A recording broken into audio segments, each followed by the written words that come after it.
আমি পিয়ালি চলে আসলাম আর একটা মিনি ব্লগ শেয়ার করতে। দেখো আমার ছেলের কাণ্ড। হ্যাঁ, পড়ে গেলে যদি নিজের নামটাই ভুলে যাবে সেরমটা নয়, বাবার নামটাও ভুলে যাবে সাথে করে, এই গ্যারান্টি আমি দিচ্ছি।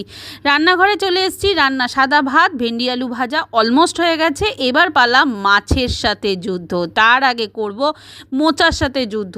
মোচার সাথে 50% যুদ্ধ আমার কমপ্লিট হয়ে গেছে, আর এখন পালা মোচাকে কড়াইতে ফেলে পুরোপুরি জীবনের প্রতিশোধ নেওয়া। দেখ, তুই জিতবি না আমি জিতবো।